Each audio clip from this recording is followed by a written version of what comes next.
Hey everyone, welcome to Red Letter Rewind. This is a series where we're going to talk about stories that happened over the weekend, and I'll give you some of my ideas about some of the top stories. This is episode 1, and I'm glad you're here. This week has been one of those weekends in college football that remind us, behind all the spectacle and scores, there's real life, real pressure, and real human cost. We saw major firings this weekend from Penn State to Oregon State and here locally at UAB. And those are just some of the high-profile moves, but they're part of a much bigger picture. Today we're going to rewind those stories, dig into what's behind the headlines, and then pull back what it means for all of us, whether you lead a team, work a job you love, or just navigating through disappointment. So if you're ready, let's jump in.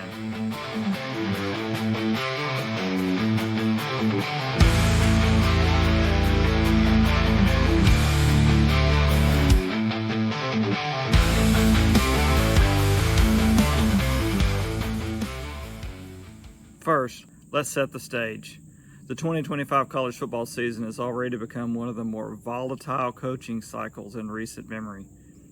According to some tracking, 7 FBS coaches have already been fired just in the middle of the season, with contract buyouts approaching $93 million in total.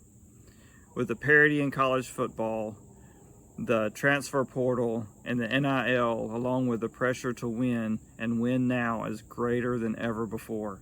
So here's a snapshot of some of the coaches that have already been fired. Virginia Tech. Brent Pry was dismissed after a slow 0-3 start. Deshaun Foster at UCLA, the same, was let go after just 3 games.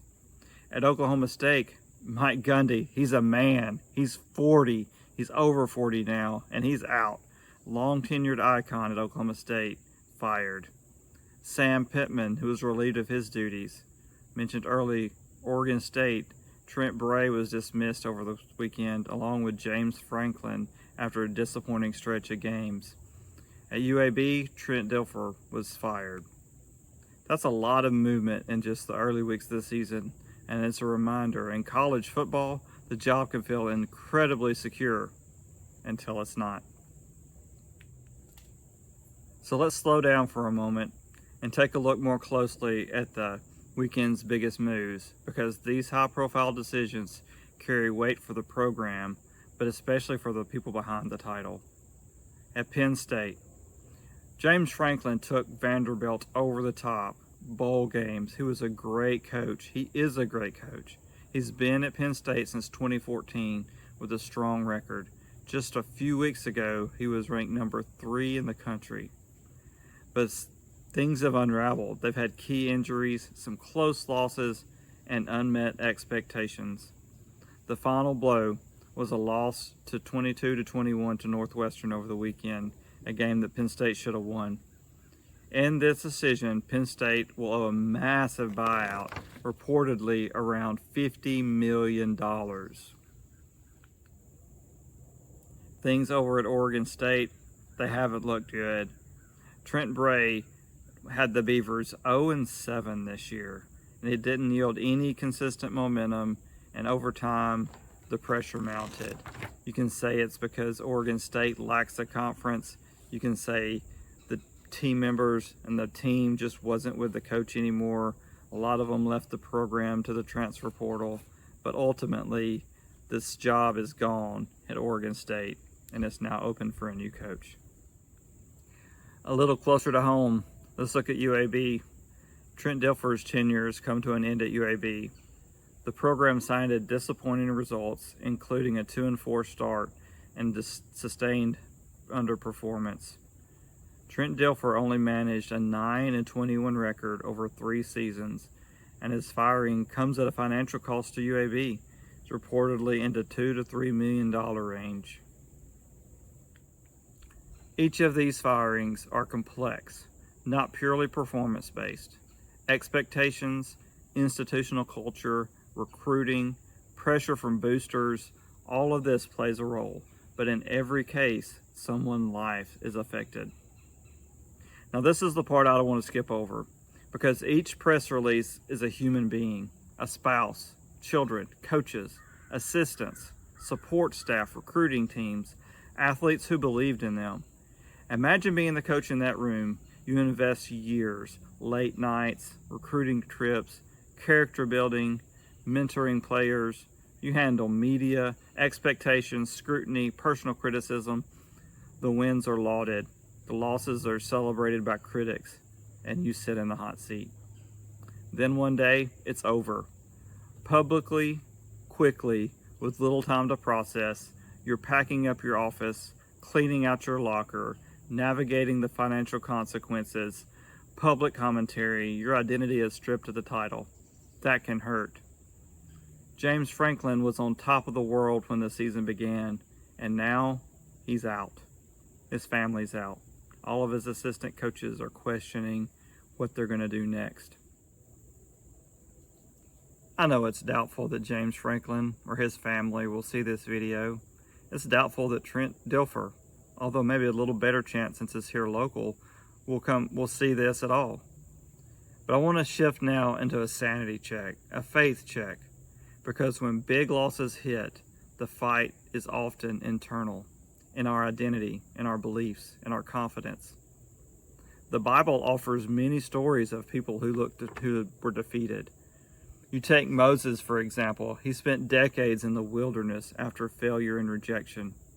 Peter, he denied Jesus 3 times on the night he was crucified. And David, despite being a man after God's own heart, failed morally and relationally in ways that shook him. And yet God didn't walk away. He didn't define them by their lowest moments. He invited them into restoration.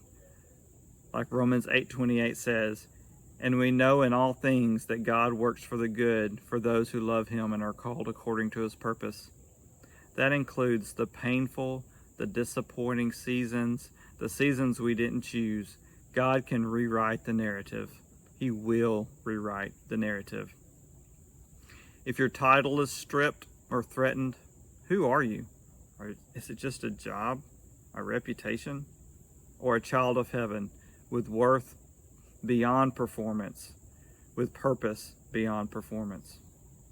When storms come, and they will, it's not the role you lose, it's what you cling to that defines how you emerge victorious. And let's look at our response as fans.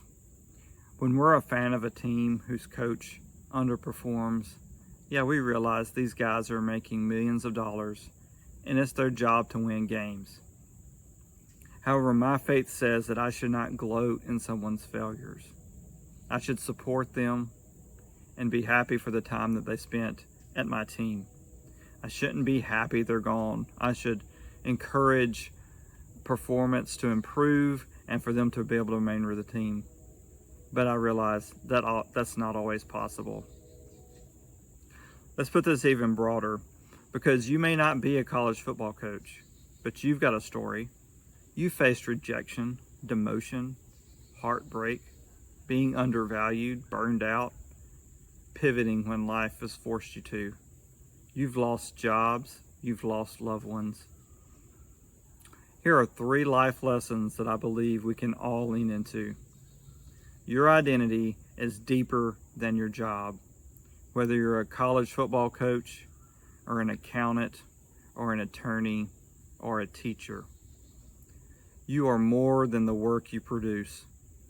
Your role shifts or titles vanish, the core of who you are remains.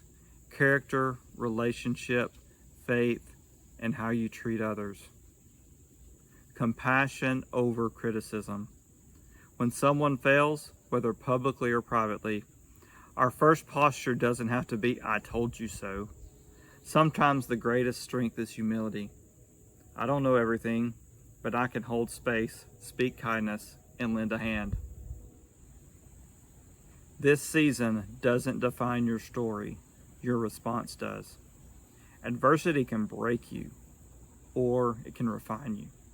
We get to choose posture. Do we shrink or quit or curse? Or do we rebuild stronger, wiser, more attuned to purpose? Often the next move is slower, quieter, more inward, but those are the moves that last. So if you're walking through a valley, a job loss, a relationship collapse, a dream deferred, it's okay to hurt. It's okay to question. It's okay to pause. But don't stay there. Lean in, recalibrate, remember what's true, and trust the next chapter is being written. Thanks for being with me today on the first episode of Red Letter Rewinds. I know it's heavy, but it matters to talk about things and highlight the struggles and the victories in life. If this hits you, leave a comment down below and tell me which coaching story struck out to you the most and why. Or if you're in your own season of transition, how do you navigate it? If you're into the mix of sports and faith, hit that subscribe button and share this video with someone who might need it. Let's build a community that honors truth, holds each other up, and refuses to celebrate when others fall. Next week, we'll rewind the weekend's biggest upsets, preview matchups, and lean into lessons we can carry into Monday. Until then, rewind, reflect, and move forward with grace. God bless you. See you next week.